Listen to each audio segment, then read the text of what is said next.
The third mindset they found was this idea that stress is enhancing, which really boils down to seeing stress as a challenge. It's either an opportunity to show what you're made of, it's a sign that you care, it's a sign that you're determined, it's a sign you're excited, right?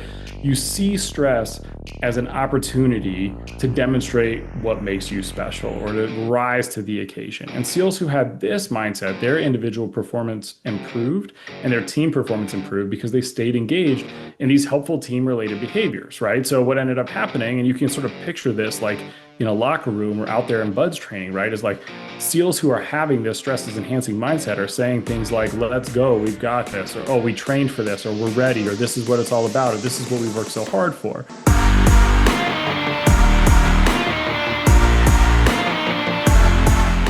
Thank you for tuning in. Thank you for listening. I am your host and coach, Tyler Johnson. And whether you tuned in to elevate your mindset, your game, or just your day, you are in the right place.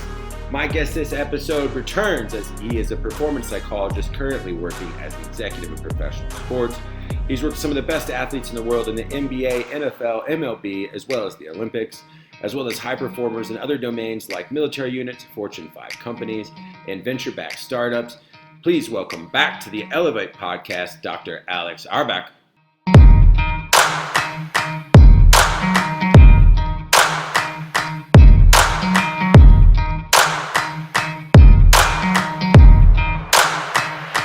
How are we doing today?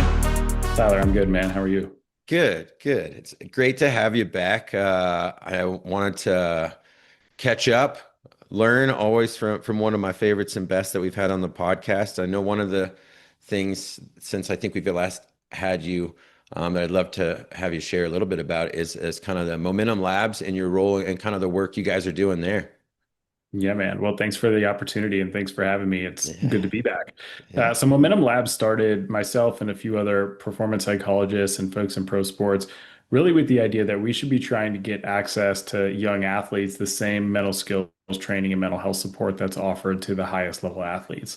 Of course, everyone in my field wants a job like the highest level jobs, right? The pro sports jobs pay well and they look nice and all those things. But what that's meant is you've got a real concentration of talent and practitioners looking for the highest level opportunities at either Division I schools or pro school, pro jobs. And there's not as much available to younger athletes. But ideally, if we could get this training instituted earlier, right, we could help stave off some mental health concerns. We could make sport healthier and happier for kids and parents. And so that's what we're up to and the problem we're trying to solve. Yeah. I like how you said healthier and happier.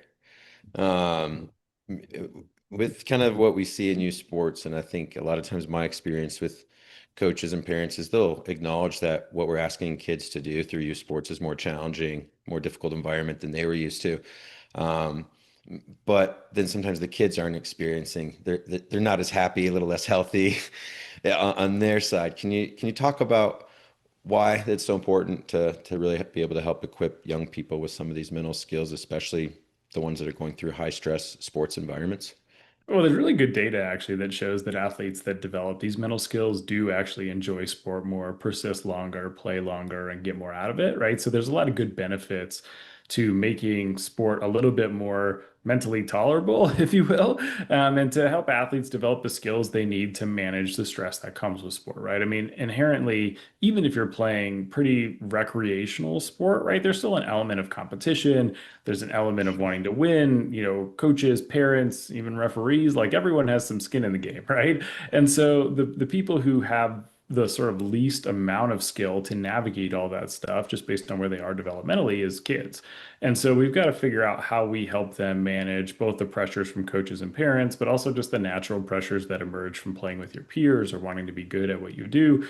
And again, we know if we equip athletes with these tools and it's simple things, right? Like setting goals or using visualization or talking to themselves more effectively or regulating their arousal. If we give them these core skills, one, it's going to help them get more out of the sport experience now, but it's also going to help them across domains in their life, right? If you're a kid who also gets a little bit nervous when you take tests, right? Because tests are also a performance event. Well, having these mental skills can help you there. They'll help you, long term in your career professionally. So there's a lot of downstream benefits as well. But of course, managing the pressure that comes with being a kid these days in sports is also pretty good utility there. Yeah. Something I saw you post a while back that I wanted you to share more about. You said sometimes we're terrified that prioritizing mental wellness means sacrificing excellence.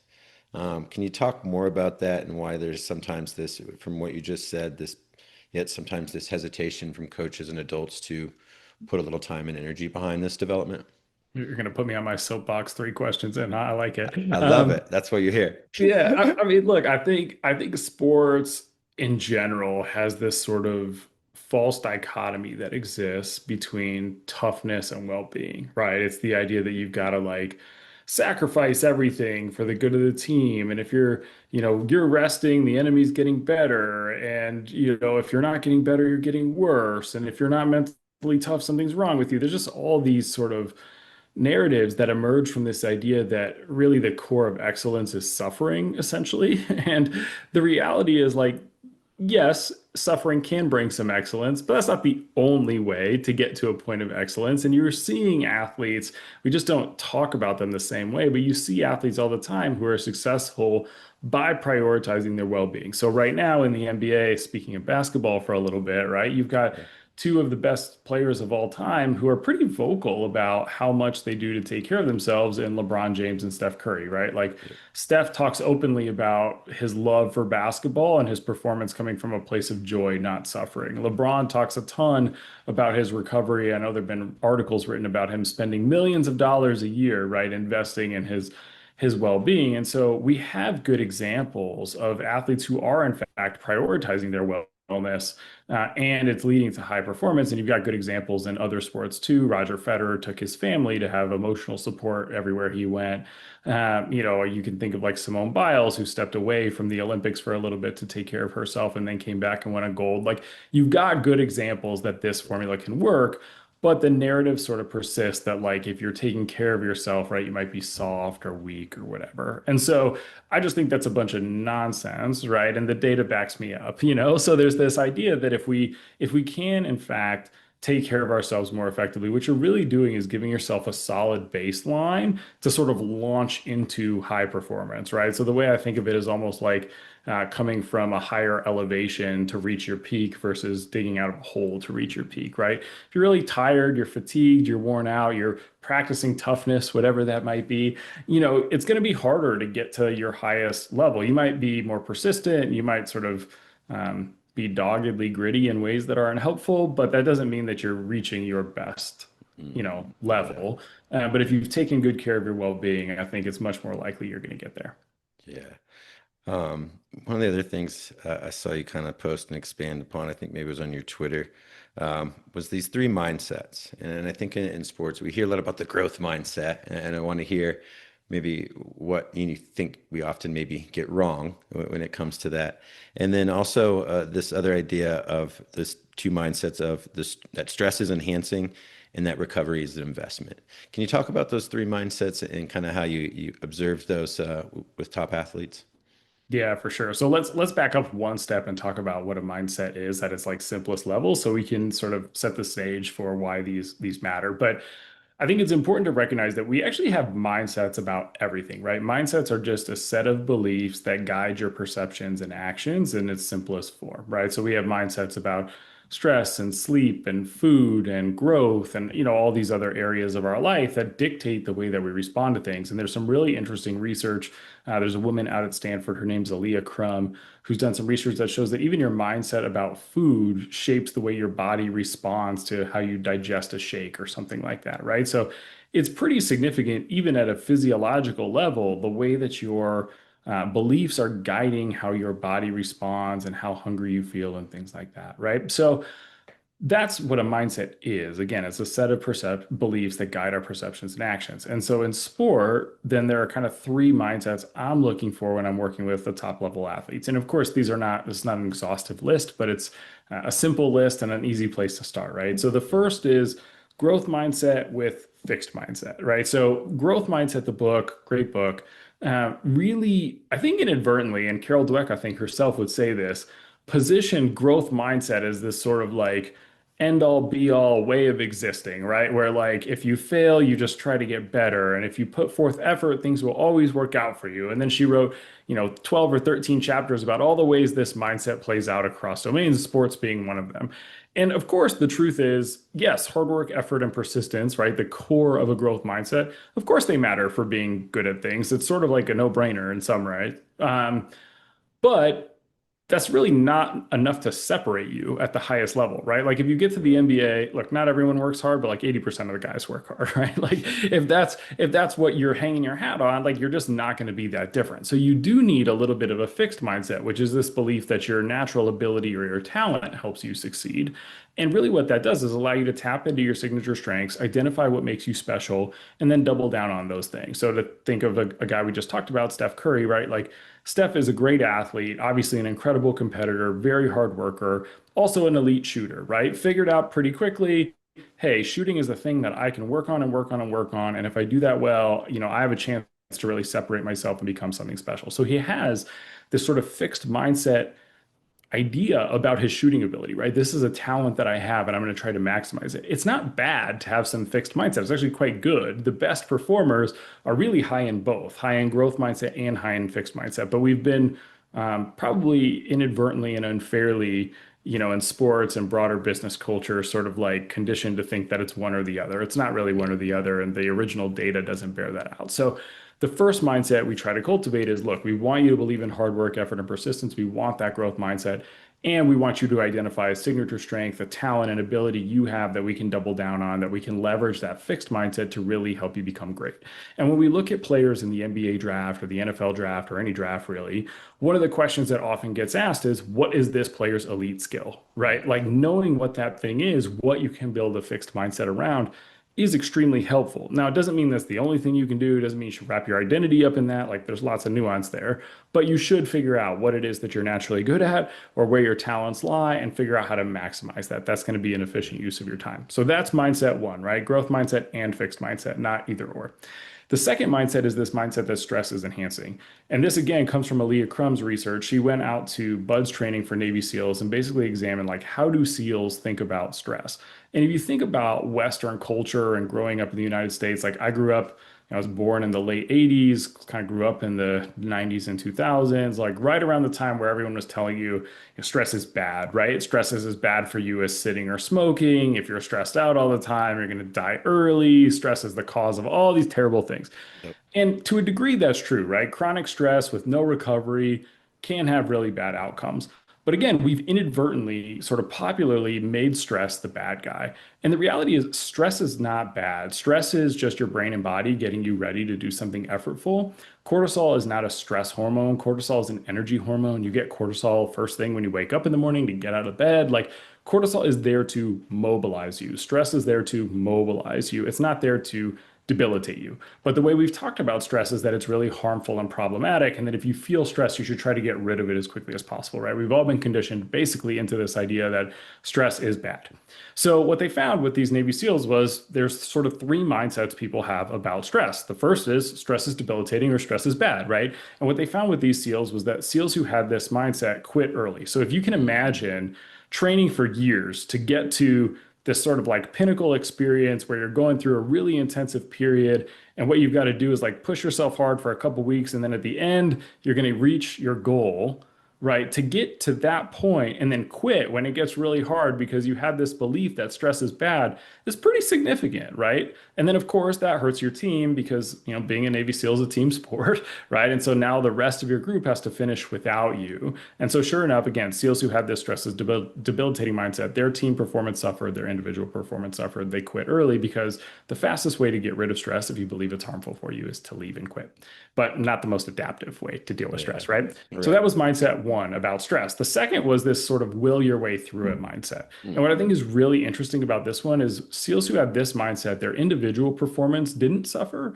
but their team performance suffered because they stopped engaging in the helpful team behaviors you would need to manage such a pressure-packed moment, right? So these SEALs sort of like put the blinders on basically and focused on their own tasks. And you see this a ton in sports. You see this a ton in business with leaders where things get hard and people sort of basically say like, put your head down, nose to the grindstone, like we're going to figure it out. Everyone just do your own thing, right? Yeah. And again, that can work maybe for you as an individual, but if you're not engaged with your teammates well, then the team performance suffers and you suffer as a result of that, right? If you're an individual on a team that underperforms, you are underperforming. You don't win a championship by yourself, right? Like Right. you've got to have the whole group. And so the third mindset they found was this idea that stress is enhancing, which really boils down to seeing stress as a challenge. It's either an opportunity to show what you're made of, it's a sign that you care, it's a sign that you're determined, it's a sign you're excited, right?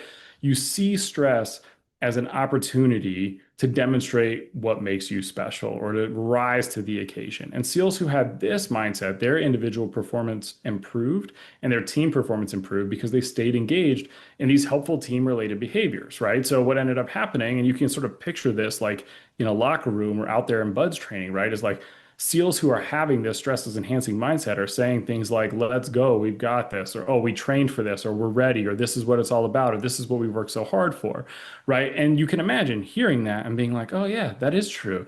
So even if you're a SEAL who doesn't Yeah. have that mindset naturally, you hear that from someone who's kind of a leader and who's egging you on, and all of a sudden you start to feel a little bit better. Like, oh, he's right. He's got some truth to it, right? Yeah. And so again, individual performance improves, team performance improves as a result of seeing stress as enhancing. So if you can get to this point where you see stress as actually helping elevate your performance because it's a challenge, not a threat, you as an individual are going to do better and the people around you are going to do better. And there's really four ways to think about stress that help you tap into this stress as enhancing mindset. The first is that stress is a sign that you care, right? No, nobody gets stressed out about things that they don't care about. So if you can see it for what it is, like, oh, this is important to me, this matters, right? You're going to be fine. The second is a sign that you're determined or you're excited, right? Like, hey, this is, an opportunity. This is something I've worked so hard for. I'm determined to make the most of it, right? Third is to call it what it is. It's a challenge, right? This is a challenge. This is a chance to show who I am or what I'm made of, right? And fourth is an opportunity. This is a chance to show all the training and how it worked for it. This is my opportunity to shine, right? And it's just playing with language to find something that works for you that helps you see that stress as helpful. And then the third mindset is this idea that recovery is an investment. And again, this gets back to that kind of wellness versus toughness sort of dichotomy we were playing Yeah. around with earlier. But the idea is really like you hear some of these famous sayings, right? Like I think it was Peyton Manning who was like, you're either getting better or getting worse, or all these famous podcasters, like I think Jocko says, when you're sleeping, the enemy's working kind of thing. Like that's not super helpful. It's also not accurate. But anyway, the real issue is like if you start to treat sleep or recovery as the enemy, what you're really doing is removing part of the equation that actually builds adaptive capacity, right? Yeah. So if you think about going to a gym for a minute, right? If you go to the gym and you bench on Monday and then you rest on Tuesday and then you bench on Wednesday, you rest on Thursday, you're going to start to get progressively stronger because you're giving your body a chance to recover. If you go to the gym and you bench Monday, Tuesday, Wednesday, Thursday, by Friday, you might have a torn pec, right? So you need some recovery to actually maximize the gains of the training. And mindset is really no different. Like we need recovery, we Yeah. need sleep to consolidate the things that we're learning, to make sense of the world that we're existing in. And so, if we can start to think of recovery not as time away from the game, it's not time I'm getting worse, it's not time the enemy is outworking me, it's actually an investment in my performance tomorrow. You start to get a little bit of a better psychology around the idea that taking a break right now is not bad. I'm not doing something negative. I'm actually getting myself ready to go tomorrow so that I can maximize my training tomorrow. And ultimately, that's what really leads to excellence long term, right? Is consistently being able to do things at a high level, consistently being able to maximize the value of your training. That's what's going to get you the skill developed. That's what's going to get you to the level that you want to be at. And to do that well, you have to have that recovery time. Yeah. If you don't, you're going to get burnt out, which is the equivalent of the torn pec. So those are the three mindsets that I look for and that I'm trying to train athletes to develop so that they can have, again, a signature strength they feel good about, work really hard, see the opportunities in front of them as a chance to get better and can recover effectively so they can do it time and again. Love it. Um, in your example of kind of the will your way, that that um, that person, probably has some good, useful self-talk, like key being self, right? Like they're willing their way. Can you talk a little bit about how that yes, self-talk is important to our makeup and one of our tools, but then when we start to move into that more we type language that you talked about, that third example, how much more powerful it can be for not only ourselves but for our teammates and our kind of our team environment. Yeah, to me, it's a time and place or a contextual, circumstantial kind of thing, right? Like, if you're in the gym by yourself, right, that self-talk that's about pushing through and working hard, like, is probably pretty useful for you because you're in this individual moment where you're the only one that determines your performance, right? Like, you Yeah. got 400 pounds on the squat rack behind you, no one's coming to save you. Like, the only thing that is going to help you is what's going on in between your ears, right? And so if you're in the squat position, telling yourself how bad this hurts, right, it's probably not going to go well. If you're there, encouraging yourself to push and work hard, right? There's a lot of good there. And there's different ways you can use that self-talk, right? There's some data that shows that third person or second person, like you can do it, or Alex got this, right? Like there's little things like that that can go a long way. For helping regulate and manage your emotion. If you want a good example, if you go back to the LeBron James announcement to go to Miami, he sort of says like LeBron has to do what's best for LeBron. And it's this Yeah. interesting externalization of his self-talk where he creates a little distance between himself and the stressful moment and it helps him manage better, right? Or we've all had moments where we say things like "you got this" to yourself, and it sort of feels different, like you're coaching yourself. And so there's little nuance there that you can play with. And again, in those situations, it's quite helpful for you because no one's coming to save you. I think about individual sports a lot, like a tennis or a boxing, right? Like "we got this" is probably not super useful. You got this might be a little bit more helpful. But if you're Yeah. engaged in a team sport, right, or you're working together with other people, then vocalizing and sharing the helpful things that are going on in your head can elevate the people around you. A lot of mindset is really shaped by the people in our environment. So if you're a young athlete, parents and coaches are a huge part of the mindset that you develop. A lot of the self-talk you internalize is the things that your parents are saying to you or your coaches are saying to you. Mhm. And so working on that actively and externalizing that can either help people have more effective or if it's harmful, less effective self-talk, right? And Sure. so I think the key is really figuring out when to use which and then to use it in a way that helps either yourself or the people around you do better. And again, if you're looking for a great example, if you Google Aaron Donald's self-talk Super Bowl, there's this 43-second clip of him really doing both, right? He's talking to himself for a little bit, and then as he gets closer to teammates, he starts engaging teammates in some of the same self-talk, and it's really, really powerful. And I think, there's a few things you can learn in that video, but probably the most important one is this is obviously not the first time he's ever done this, right? He's spent a Right. lot of work into getting to this level of self-talk. And so he can flexibly move between kind of coaching himself up and getting himself in a good space and getting his teammates ready to go. And that's sort of the sweet spot, right? Is having tools you can use for yourself to help yourself push through difficult moments and having tools you can use to elevate the people around you. Yeah.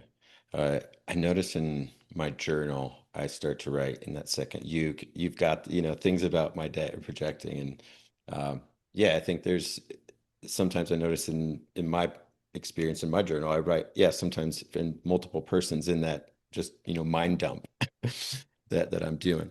When we talk about the recovery, um, and you kind of talked earlier about we brought up, how this idea of we prioritize mental wellness and this recovery idea, then we're sacrificing, this pushing and being really maybe what's great and possible. Two things I wanted to kind of get your insight on. One is student athletes high school into college, they're bad at sleeping. Their habits sometimes aren't as refined.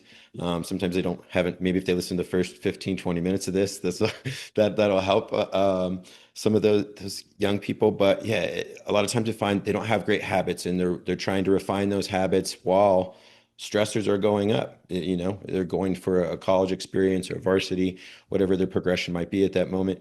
What are some ways that you've seen effective to help student athletes put a greater focus on that recovery and prioritize it when maybe they haven't had a great habit set around it and they've had talent and recovery hasn't had to really be in their equation. It's a tough one because, around high school, for some kids, you naturally have delayed sleep onset, right? So you've got this really kind of wicked problem for high school kids and some college kids where the natural time you want to go to bed is like 1 a.m. and the natural time you want to wake up is like 11 a.m., right? But school's not really conducive to that. So you get kids that stay up until 1 and have to get up at 6 and get sleep deprived and all these other things. So part of it is sort of a systemic look, right? At, if you're a coach running a high school team or running a college team, like maybe the best thing to do isn't get these kids up at 5 a.m. to try to get them to work out before they go to class if their naturally kind of sleep phase is set back, right?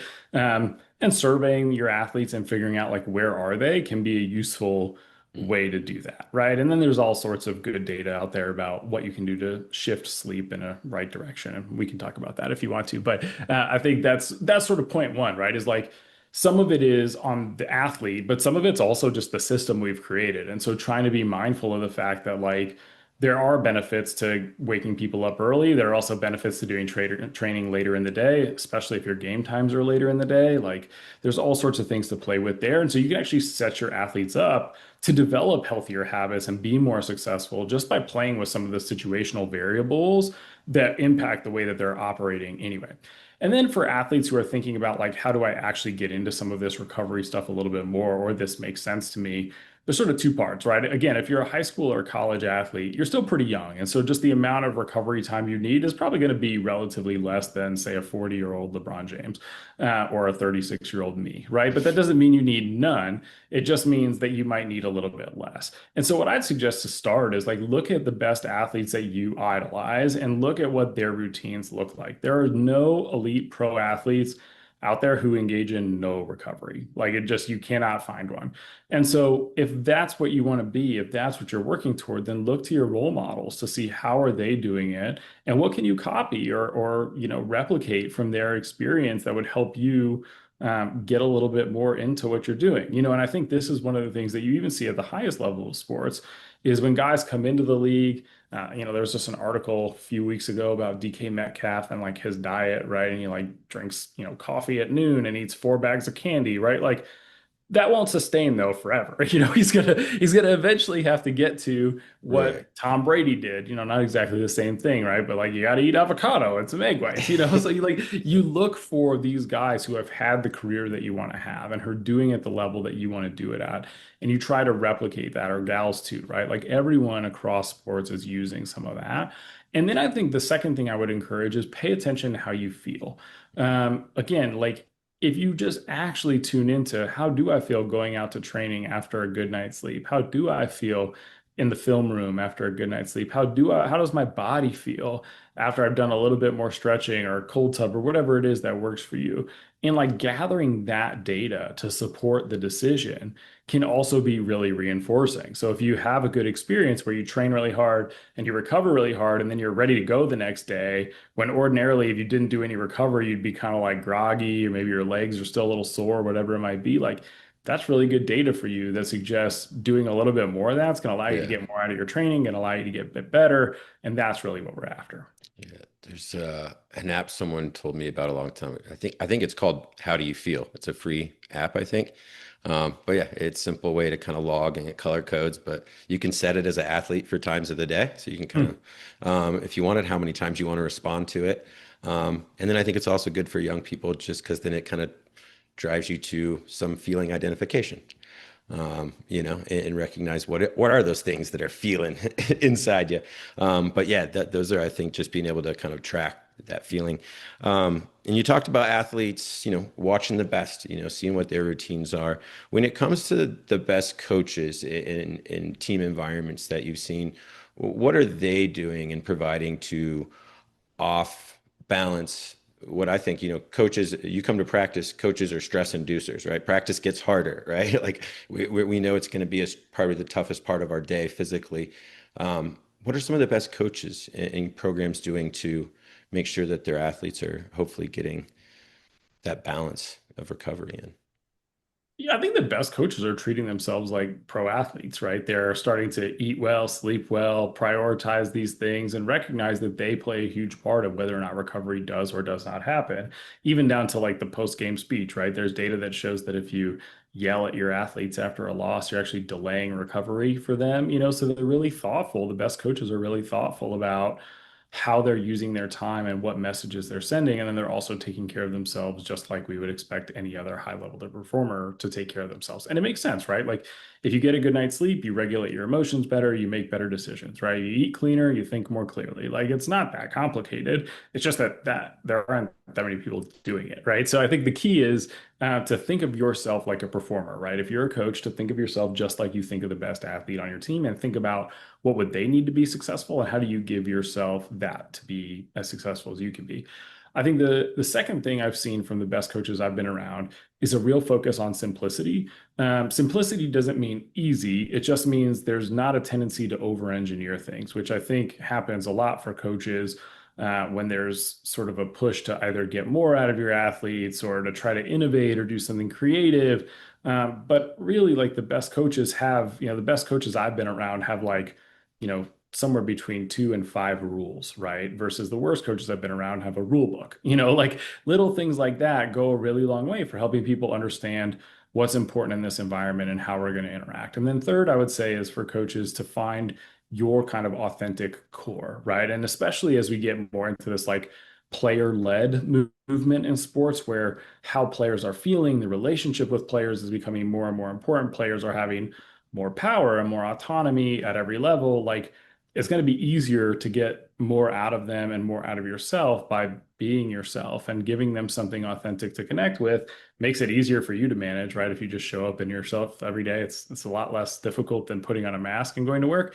But it also makes it easier for your athletes to connect with. And if you have deeper relationships, relationships are great for restoring emotional balance and energy balance, right? And so having those good, high quality connections in your team is actually going to go a long way for you as a coach or a coaching staff to feel more energized and recovered as well.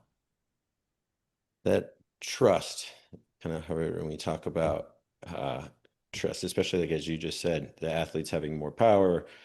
For years, even when I grew up, coaches were like a player-led team is better than a coach-led team, and now we're seeing some more of that in different ways in sports from younger levels. But um, what are ways that the authenticity, like you just hit on, I think is primo.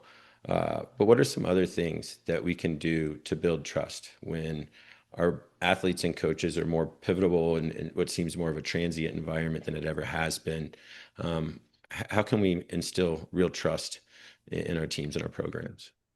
I really think of trust as a function of like predictability. So predictability is about consistency, it's about clarity, and it's about honesty, right? So consistency is really how do you show up every day? Do people know what to expect when they see you? Or do you look like a train wreck on Monday and then you look like a GQ model on Tuesday and then you seem emotionally disengaged on Wednesday and Thursday you're so happy to see everyone. Like when people are in that environment, the natural thing to do is to take a step back and wait to figure out what you're going to observe, right? And that creates some distance. Whereas if you show up and you're the same every day, right? You're positive, you're engaged, whatever it is that's true for you, that's going to help people understand like, okay, this is what I'm getting from Tyler today. The second thing is clarity, right? Which is like, I know what you expect of me, and there's no me needing to read between the lines to figure out if there's some ulterior motive here.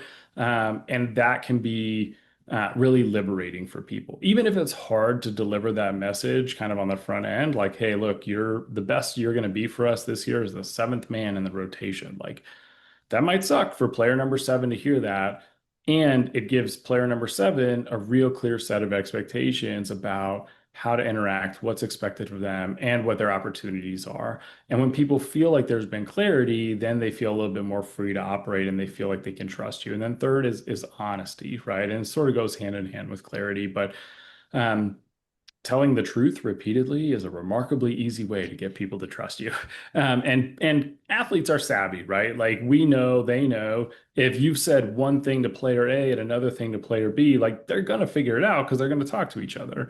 And so that level of transparency and honesty in how you communicate can help them feel like even when it's hard, coach has my best interest in mind. Even when it's not what I want to hear, I know what the truth is going to be and I can work with that. And people do surprisingly well when they're told the truth, even if it isn't exactly what they want, because again, they know now, okay, it's clear. I know what's expected. I know how to operate. There's no me needing to read between the lines. I don't have to work harder to understand you. Like you've been direct with me, you've been transparent, and now I know this is what it is, and I can figure out for me what that means. Yeah. And so those would be the things I'd sort of point to for coaches wanting to build better trust with their athletes. Yeah. And I was having like college football deja vu. We had a coach that would always bump guys down the depth chart, and they would be like, "Hey, what I wouldn't explain it, and just you'd see teammates and stuff kind of what I do, what I did. That again, there's a lot they left between the lines where the next coach came in and it was like this, that, and just that clarity can make things a lot lot better No doubt. with what we do. As we wrap up, I know one of the things I wanted to touch on too is in this distracted world that we all live in, from high school to professional athletes, distractions galore. And I see a lot of times, at least, and you've had a lot of experience at the highest levels, where at least my experience being around some of those practices, are coaches they're still reminding guys where to put their focus, what to focus on. And I feel like sometimes at the younger level, they're always just stressed out that their players don't have enough focus. And how do coaches help build it and train it instead of, hoping that they just have it?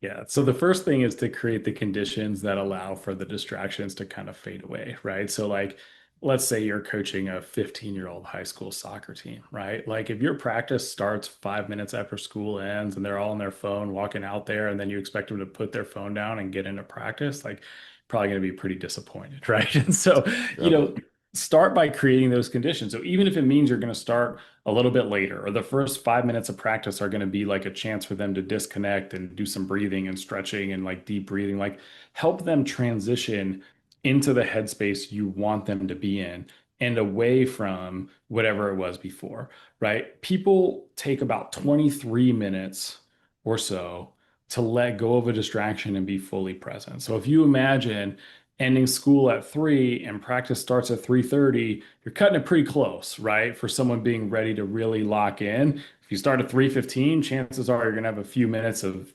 distracted players for a little bit. So again, set the context, be thoughtful about the way that you're bringing people into your environment, into your space, into training, and getting them to be fully present, right? The second thing you can do is sort of like think about, how all practices are run really, but think of like a warm up time and a ramp up time, right? So what's going on for these first 10 or 15 minutes? And are we finding ways to cue them to be present, right? So maybe it's doing extra dynamic warm ups and helping them really pay attention to their bodies, or coaching them actively out of being distracted from whatever happened in school that day, like talking about it openly can be useful.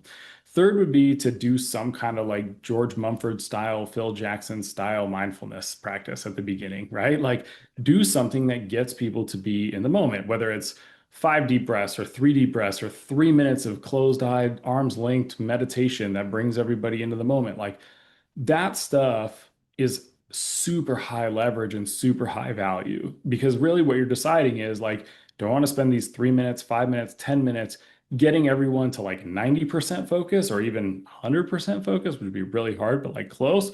Or do I want to spend these 10 minutes going through some drill at 50% focus? Like, probably not worth it, right? So, doing things like that train your players to be present. So, again, if I'm the soccer coach, it's like, hey, the first thing we do at 3:30 is 10 minutes of mindfulness, and then we're going to get into our warm up. Okay, now practice is at 3:45 when I need people to pay attention. Had about 45 minutes of a break to kind of get out of stuff. We've done some stuff to consciously bring them to the here and now. I feel a little bit better about my odds of managing that. And then the final thing I would say is like, think about what environment you want to create around some of the things that are distracting, right? So, a team I work with right now has some simple rules like no phones in meeting rooms, right?